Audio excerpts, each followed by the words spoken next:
times, you know, you'll hear people that play the Atelier, and sometimes the organ is set up to be, you know, for a solo type of instrumentation, or even a vocal nuance, but that would be like one note at a time. But then once in a while, you'll hear a very comprehensive sound where there's more than one instrument that's playing at the same time. And you might wonder, well, gee, how are they setting that up that way? Or how do they know how to do that? Well, you know what? Here's the thing to remember. Number one, these are categorized. As you can see, for both the lower and the upper manual, we have one section that's called the organ section, one is called the symphonic section, and one is called the orchestral section. So it sounds a little complicated, but it really isn't. Obviously, the organ section is going to give you sounds, everything from a rotary, a harmonic bar sound to a jazz type of effect. That's usually using some of the percussion as well. The ones that say pipe, that's short for pipe organ. I mean, that's similar to the Rogers pipe organ or even the Rogers theater organ sound. So those are pretty much mainstays for any organ that you would have. Then to the right here, symphonic. Well, again, it's pretty obvious. It's strings, different types of strings, different types of French horns, all these things that, you know, if you would close your eyes and you would envision a symphony orchestra, you could see all these people, live musicians, who are using this instrumentation. But we're able to retrieve them right here digitally, and they all sound terrific and very realistic. And lastly, the orchestral section. Piano, different types of digital pianos and electronic pianos, and even the guitars and the brass and the marimbas and the accordions and all of these things that all combine to make this huge sound that we know as the Atelier sound. Now, two things I want to point out quickly that you might have overlooked, okay? You'll notice that underneath every one of these sets is a button that's called the alternate button. And frankly, it doubles the capability of having these instruments. For example, this is on piano right now. If I press the alternate button, it gets me to a honky-tonk piano sound. So it's as if we have two groupings of all of these. So that opens up, you know, lots of doors for you right there. And the other thing I wanted to make sure to give to you folks is the importance of all of these buttons that are called others buttons. The others buttons, this one is illuminated right now in the organ section. If I tap this, it will give me, you know, the sound canvas, as they call it, of the Roland and Rogers sounds, what they can do. It turns it into a totally different instrument. In this case, it turned it into a sort of a muted trumpet sound. So it's everything else that does not appear live here on your little dashboard, as I call it, is captured underneath the others buttons. And every one of these banks has an others button. So that's how you can gravitate. You can get all of these different sounds for your little special arrangements and percussive effects and all this sort of thing that you might want to, you know, it would be crazy not to avail yourself of this, because it's all waiting there for you. So we want to show about getting these registrations, and then we have to figure out how we're going to store them so we don't have to do this every time we sit down at the organ. And it's really pretty simple. Right now we have on here, I'm going to put it on sort of a jazz organ sound, okay? And let's put this one over here on strings. Okay, and maybe this one we'll put the brass on. Okay, so let's combine all those. You can hear there's three different lines of music being played in tandem with three different instruments combined. So every time you play one note, it's like you're playing three notes. And every time you play three notes, it's like you're playing 9 notes. So then you get this huge fat sound, as they call it. And it's really fun to do. It's in a way, for me, it's even a little bit more fun than actually playing, just to get these different things, my own personal registrations, and set them up for the song that I'm going to play.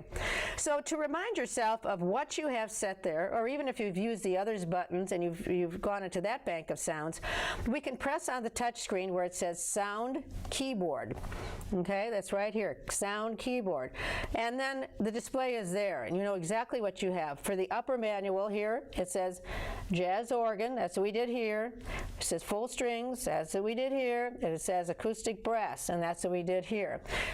We also can adjust the nuances and the settings for that too, but we'll get to that in a little little while, not at this very moment. So we have this great big comprehensive sound, and that's why we say it's an orchestra. It's a virtual orchestra. It's a symphony orchestra. It's more than just an organ. It's an atelier, and it's just exquisite to play.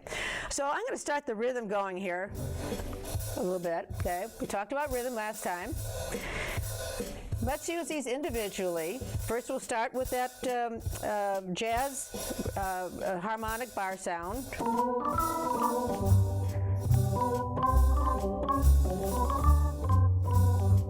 Remember the strings? Here we go.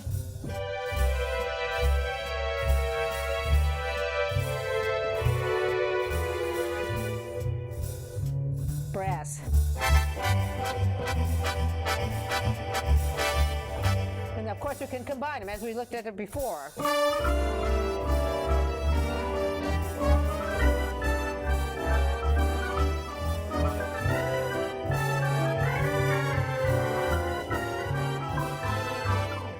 Same thing for the left hand. It's exactly the same, and you can register different sounds for that as well. Okay? Now, here's the thing. I want to really be emphatic about this, my friends, because sometimes I'll see people set up the organ. They've spent a lot of time getting the volume levels the way they want, getting the instruments the way they want. But there's a crucial final step to the whole procedure. It's imperative that you store those sounds. And where do you store them? If you're going to store them internally here, within the organ itself, we have to store them on one of the 12 presets that appear in between the two manuals. Okay? So how do we do that? There's also a button here, a red button that says Write, W-R-I-T-E, like you write with a pen. If we hold that in, and we press any number, let's just put on number 9 here. That means that I could be playing other sounds before that. When I get to 9, here's that same sound that we set up a few minutes ago. So that's the next step in having your registrations waiting for you when you're ready to go. So you can use it on different styles and on different songs. You can have almost the identical registrations for, you know, like your ballads and things of that kind. Or you can mix it up and change a little bit of something so that it sounds a little different than the last time you played it. But then you have everything stored internally here, stored in this instrument. What we're going to get to shortly is how to export that sound, as it were, to what we call the external memory, which is a memory stick or a thumb drive, as some call it, and so you can put that one, in your pocket, and you could take this organ with you wherever you go, virtually. So let's try one more.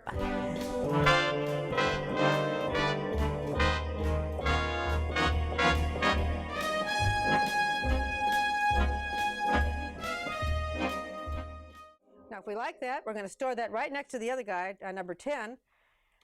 Here's the first sound that we created today, this one. Here's the one we just did. You hear the difference. So it can be as dramatic of a change as you would like to do and as you feel is appropriate for your playing and for the song that you're going to play. You have through 1 through 12 for one bank of them. You can go to another load next, which we'll get to next time around, and you can actually go into the hundreds of different combinations that are all totally yours and just to your preference. So today we talked about the different banks here, okay, just as a reminder. There's actually a solo section here too, but we'll get to that at a later point. So we can combine these, play them individually. We can use the alternate button to actually double our advantages of different instruments, and we can must store it anywhere on these 12 presets right here in between the keyboards, or pistons as they call them. Presets or pistons. The main thing is to have fun with this instrument. It's just so exciting. There's so much to talk about, and I hope you're enjoying some of these little sessions that I'm having with you. We'll see you next time.